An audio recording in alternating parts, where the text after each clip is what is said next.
এক অনন্য মাত্রায় উপনীত করে। সুদূরপ্রসারী ষড়যন্ত্রের সফল শিক্ষাকে 11টি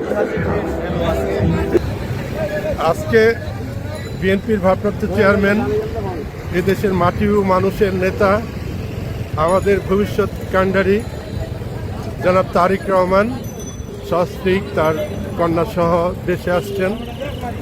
আজকে এই আনন্দ, এই উচ্ছ্বাস শুধু বিএনপি নয়, উনি শুধু বিএনপির ভারপ্রাপ্ত চেয়ারম্যান নয়, উনি সারা বাংলাদেশের মাটি ও মানুষের, সারা বাংলাদেশের জনগণের এখন একটা আশার আলো, একটা ভরসার স্থল।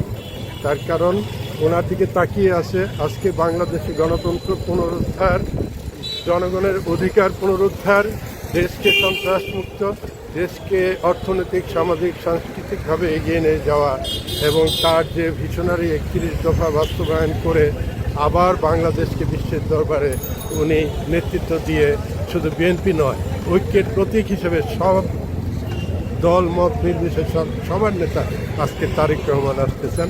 আপনারা সবাই দোয়া করবেন যাতে তারেক রহমান এবং আমাদের মাতৃতুল্য ম্যাডাম খালেদা জিয়া সুস্থ হয়ে ওঠেন এবং এ দেশকে আবার সমৃদ্ধির পথে নিয়ে যেতে পারেন।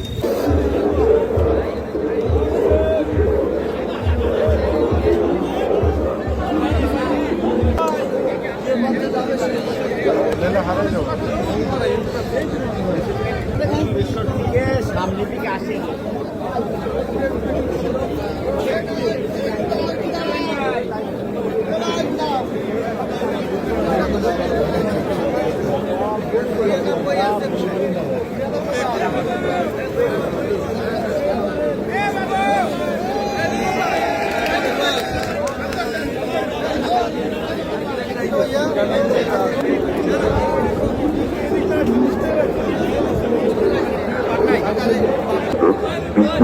রহমান রাহিম সংযোজনের সুযোগ করে দেয়। সারা বিশ্বে বাংলাদেশকে মর্যাদার আসনে প্রতিষ্ঠিত করা এই মহামানবের জীবনাবসান হয়